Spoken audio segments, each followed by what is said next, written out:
Good morning, Mr. Chair, honorable members of this body, and everyone. I'm Janina Capistrano, the project manager po for the LRT projects unit of the DOTR.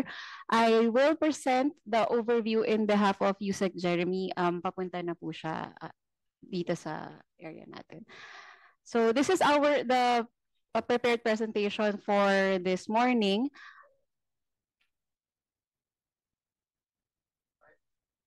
Okay, we have the following agenda. So the first one is the overview of the railway projects in Metro Manila. And then secondly, we will present the railway projects right-of-way acquisition updates. Next slide, please. Okay, to introduce the overview of the railway projects in relation to the Build Better More program of this administration, among the 17 agencies with infrastructure flagship projects, the DOTR actually has 72 or 36.5 of the total IFPs as designated by the NEDA board. Out of the 72 projects, 23 are from the railway sector. Next slide, please. Further details, this slide includes the breakdown of the number of projects and the status of the different railway projects that we're handling. So we have 6 investment approved and ongoing construction projects listed at the left side, 4 investment approved at the pre-construction stage, and we also monitor and supervise 4 operating lines. Currently, in cooperation with the DOTR Planning and Project Development Office, we are envisioning to create a 30-year Greater Capital Region Railway Master Plan. Next slide, please. To further visualize what the projects that we have within Metro Manila, we provided a copy of the map here. And at the right side of the screen, we will see the construction progress of the 4 railway projects which are already under construction. So the first one is the NSCR or the Manila to Malolos section of the North-South Commuter Railway at 40.89% progress. The one going to the South commuter portion of the NSCR, Manila to Calamba, is at 4.75%. The first ever underground railway, Metro Manila Subway Project, is at 13.77%, while the LRT1 Cavite extension is at 73.26% physical progress.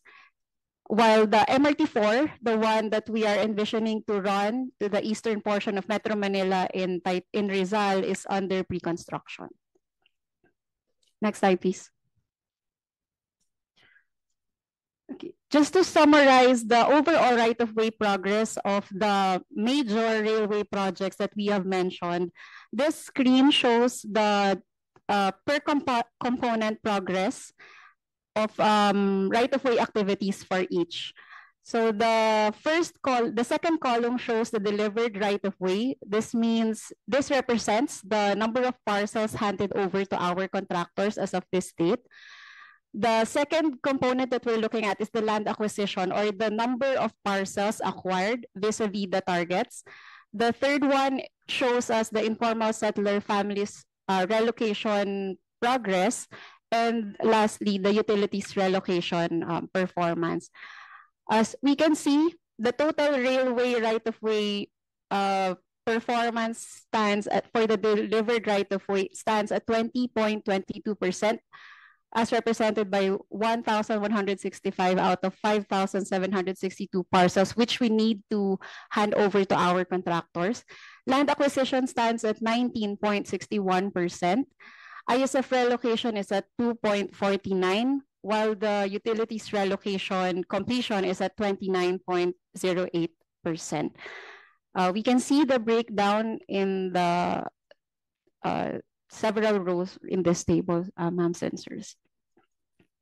The next slide is an overview on the requested SARO amount for row acquisition. So these are the requests that we have already submitted to DBM for our right-of-way activity, to fund our right-of-way activity. So we have requests for the NSCR Malolos to Tutuban section, for the Metro Manila Subway project, for the MRT4, and for the LRT1 Cavite extension. So far, the earliest submission that we had for the LRT1 Cavite extension, the DBM already responded to us and requested DOTR to submit additional documentation requirements. As you can see, the purpose of the requested SARO vary from the payment of VAT as well as the payment of various right-of-way acquisition activities. Next slide, please. Okay, as to the detailed description or overview of the right-of-way status for each of the projects, so I hope you permit me to just gloss over the project profiles just to quickly introduce. So the first one is the Metro Manila Subway project. It's, as mentioned, it's the first ever underground railway project that involves the construction of an underground rail line with a route length of 33 kilometers consisting of 17 stations. So this project is entirely situated within Metro Manila. So recent project milestones, we already had 8 TBMs that are already in the Philippines, and 2 more will be delivered within the year. As for the tunneling, we already have a total of 1,925 meters tunneled. Next slide, please. Yes, sir. Okay. As to the detailed contract package details, as to the contract package details, this shows us the different stations covered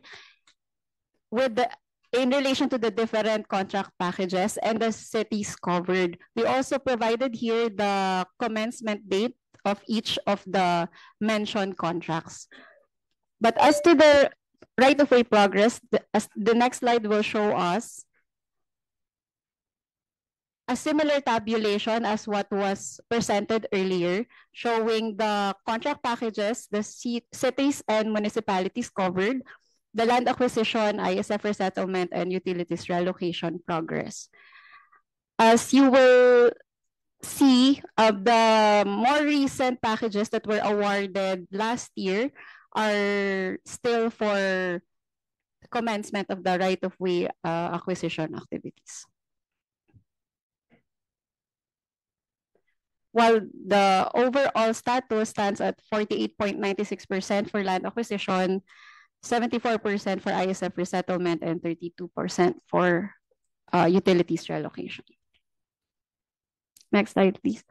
For the ISF resettlement status, this shows the number of affected families and the number of relocated number of families per contract package.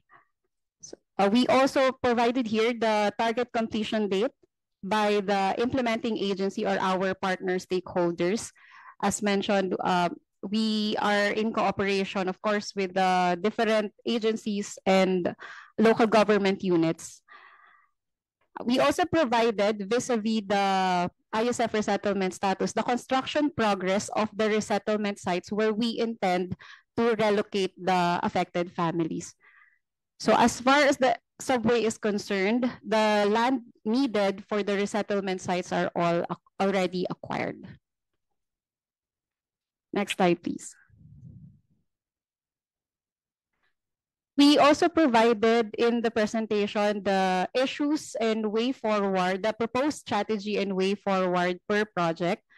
So for the MMSP PMO, they identified these top 3 concerns. So the first one is the approval of subdivision plans, which concerns the LRA and the Bureau of Lands regarding the 4 affected properties in the depot and Tandang Sora station, and additional 33 properties for segregation.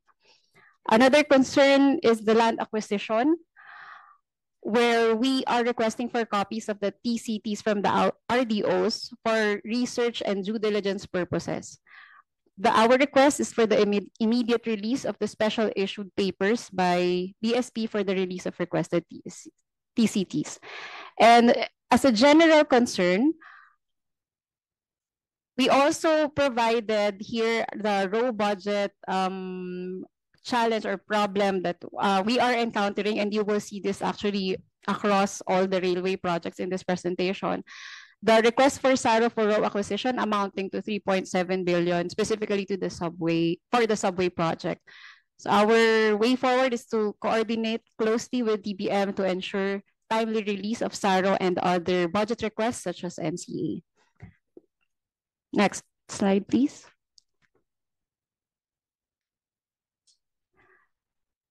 In relation to the expropriation cases that we're handling for this project, we provided here the details for for 3 contract packages and the target date of handover to our contractors and the number of properties affected. So you will see here we have pending 15 properties affected, which are for finalization of the complaint for expropriation. So for all these items, we are closely monitoring the progress and continuously coordinating with the OSG for the completion of this expropriation activities. Next slide, please.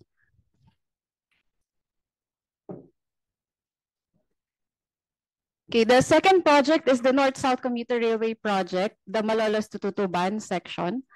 But before that, next slide, please. We'd like to introduce the project first. Okay, so this slide shows the map at the left actually shows the entire North-South Commuter Railway system, which actually involves 3 projects. But the first one that we will describe is the Tutuban to Malolos section, which currently is at 40.89% in construction progress. So the photos shown shows us the station construction and the depot being constructed in Valenzuela. Next slide, please. As to the contract packages involved for this project, we have 3. So the stations covered and the cities covered, as well as the commencement dates. Next slide, please.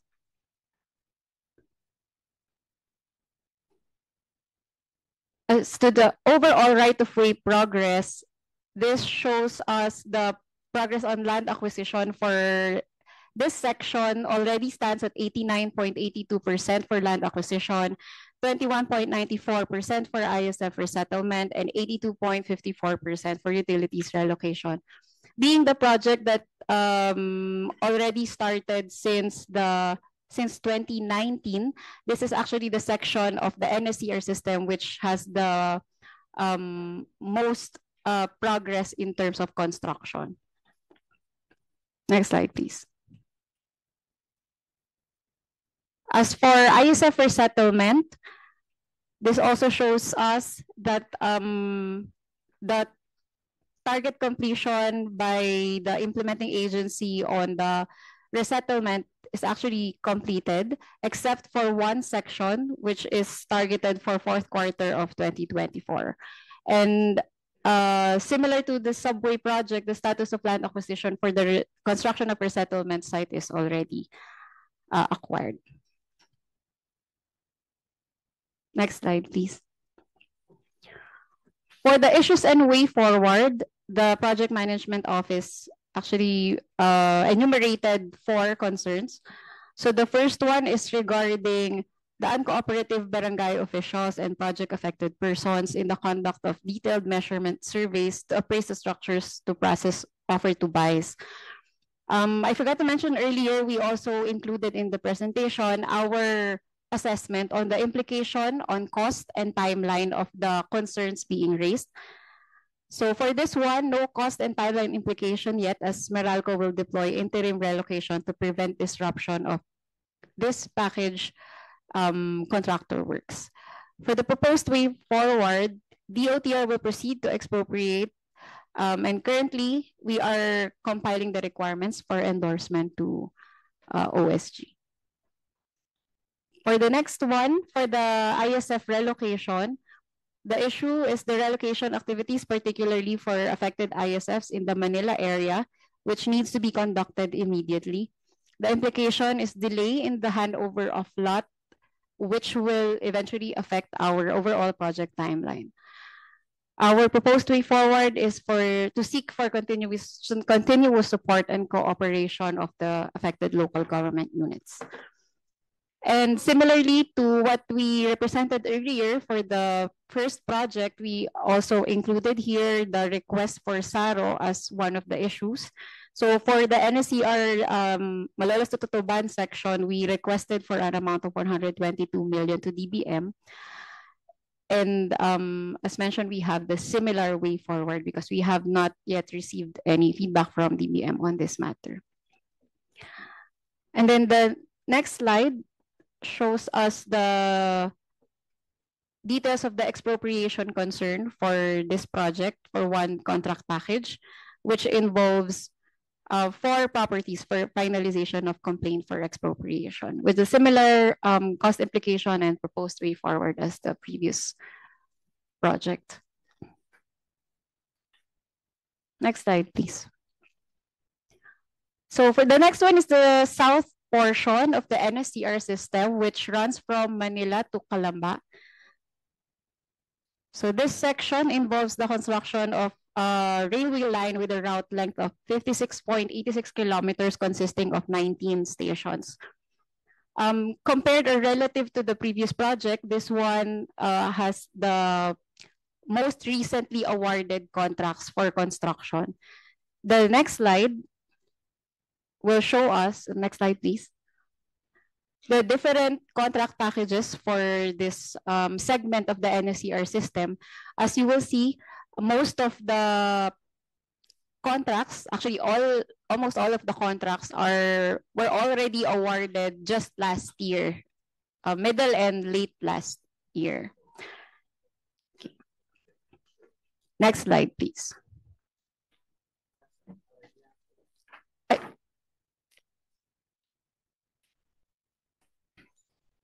Okay, as to the right-of-way progress, being a project that's more relatively recent in the NSCR system, we have just started the land acquisition and ISF resettlement activities, but we were already able to do some of the utilities relocation works for a portion of the segment in Makati, Taguig, Parañaque, and Muntinlupa area. Next slide, please.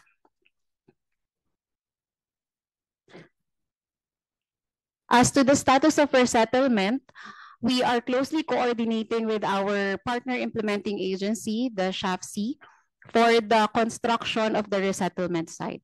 So you will see here that construction progress includes building foundation works, excavation works, and site development for the targeted relocation or resettlement site for all the affected families in this section of the NSCR system. We targeted the completion of the resettlement sites by next year and for S04 in year 2026. Next slide, please. So this slide shows a visual representation of the affected lots for acquisition in NCR and the total number of affected parcels which are pending for acquisition. Highlighted in red in the map are the priority stations or areas where we intend to do the clearing first or the land acquisition in relation to the entire corridor. Next slide, please. As to the current issues and way forward, the first one that the PMO identified is the utility relocation. The MWSS works. MWSS requested for gratuitous use of the PNR right-of-way without paying lease for water utilities facilities, affecting the process of the Memorandum of Agreement between DOTR and the water utilities for utility relocation works. So our proposed way forward is to request for the Office of the Government Corporate Counsel's intercession on their decision for water utilities to enter into a lease agreement with the PNR for the use of the PNR right-of-way.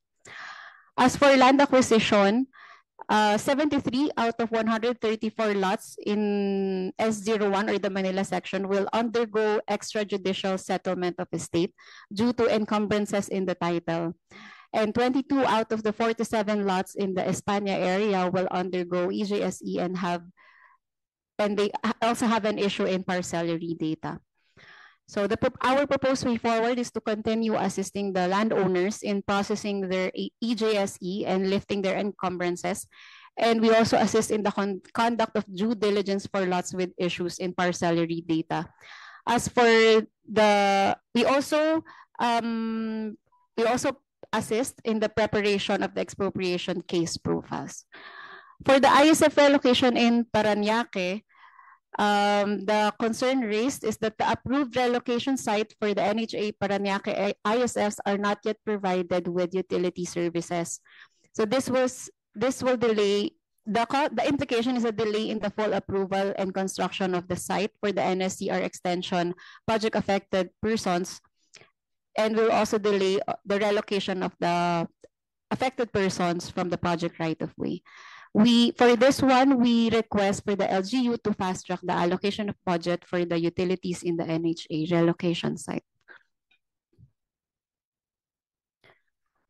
Next slide, please. So the next project is the MRT4 project, which involves a fully elevated urban rail line with a route length of 13.4 kilometers, consisting of 10 stations, which will traverse Pasig and Rizal. So the depot is located in Taytay, and it will have a total of 17 train sets.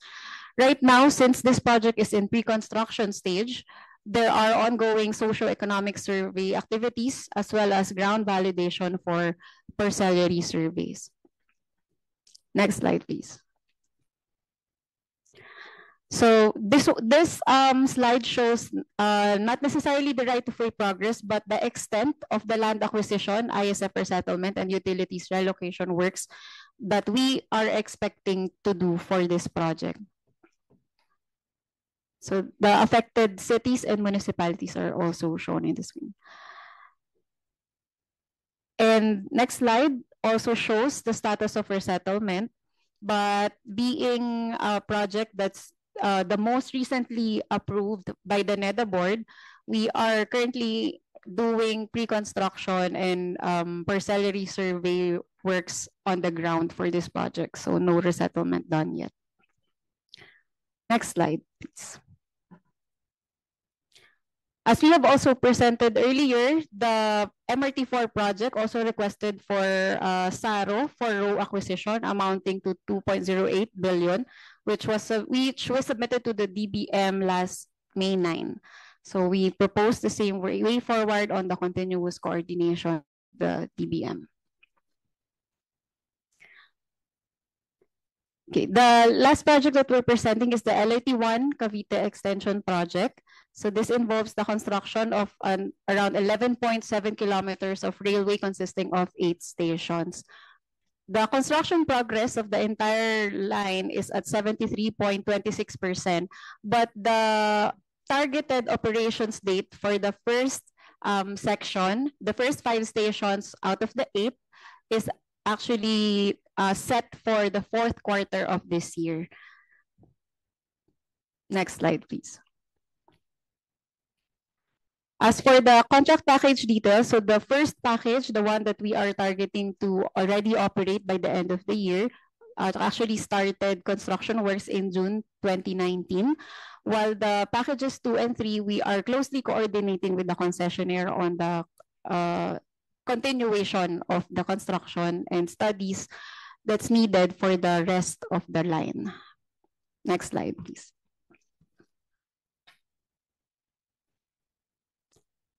This slide shows the overall right-of-way progress. So as expected, the land acquisition, ISF resettlement, and utilities relocation works are almost substantially completely done for the first package, while we have remaining ISF relocation, utilities relocation, and land acquisition works that we need to do for the rest of the alignment covering the Las Piñas City and Bacoor in Cavite.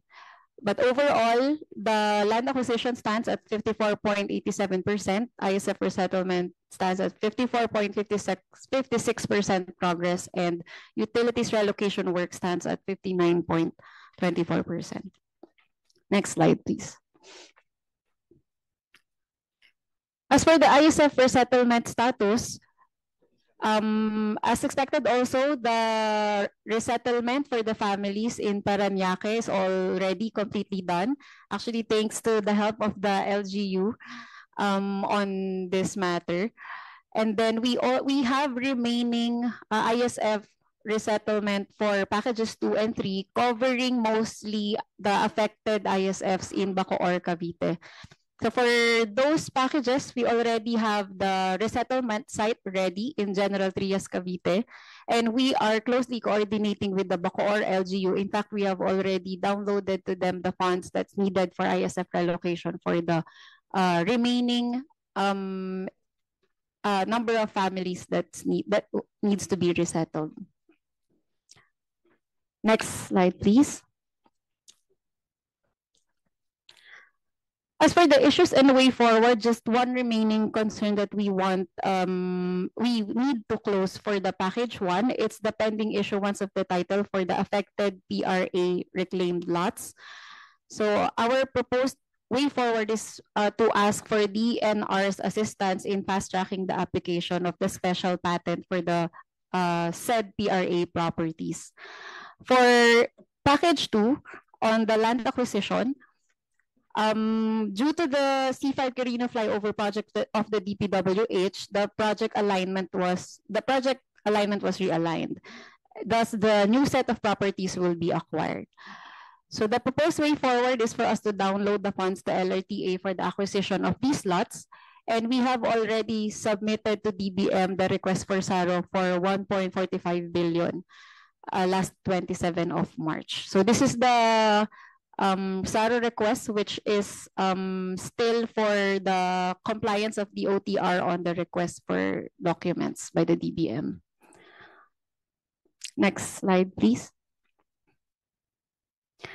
We have also included here some of the issues and concerns which are cross-cutting in all of the projects.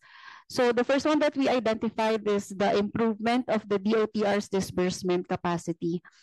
So the implication is that the inability of the DOTR to fully utilize its annual budget hampers the timely acquisition of project right-of-way requirements.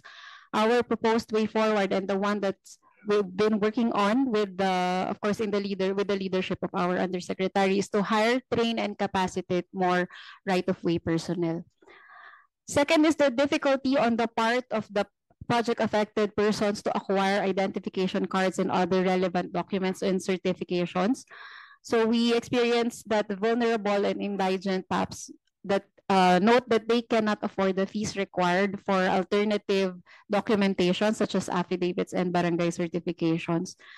For this one, during the recent interagency committee for right-of-way for rail projects, we already sought the assistance of the DILG to aid in this matter. Next one is the one that we also experience across some of the projects, is the acquisition of government-owned properties. So we experienced that when the property affected is owned by another government agency, modes of acquisitions other than sale and expropriation are explored. So we continuously coordinate with other government agencies in exploring other means of acquisition, such as fulfilling a deed of donation, use of RAC, MOA, or a row usage agreement. The implication is that if negotiation with these government agencies fail, this actually affects the timeline of the implementation of our projects. Next is the off-city resettlement site issues of both the sending and receiving LGUs for our projects. So we note that some of our ISF receiving LGUs are requesting for additional assistance, but the sending LGUs lack the funds to share in assisting us on the resettlement activities. Our proposed way forward is to discuss with the LGUs and the DOTR central office on possible sourcing of funding to cater some of the LGUs' requests. Number 5 is the lacking land data records and incorrect data. We experience that sometimes we have no data from DNR, LRA, and other property records custodians, which results also to the delay in the land acquisition process. In the course of due diligence, we also encounter incorrect technical descriptions or mismatched properties. So our proposed way forward is for the resurvey and verification surveys to be done by our geodetic engineers. And lastly, for the overall issues is the approval of budget requests for the foreign assisted projects, which includes the right-of-way and GOP budgets. So as a background, we know that absence of the notice of cash allocation and SARO issuance of these budget requests will delay the completion of row acquisition, clearing activities for our projects, thereby also delaying the handover of the land needed for the contractor to start or commence or continue construction. And overall, this also affects the implementation completion of the said projects. So as an overall way forward, we seek the support of the DBM and other stakeholders in the issuance of budget request approvals. We also included in here the summary of the UA or unprogrammed appropriation requests that we intend to submit to DBM. So this involves the 2024 requests that we have. So for loan proceeds, at least for these 5 projects, we identified some 40.2 billion pesos. So 26.7 billion for GOP, which includes VAT payments and right-of-way payments, which totals to around 67.075 billion for these 5 major projects. Next slide. Okay, so that's the end of the presentation, sir, Mr. Chair.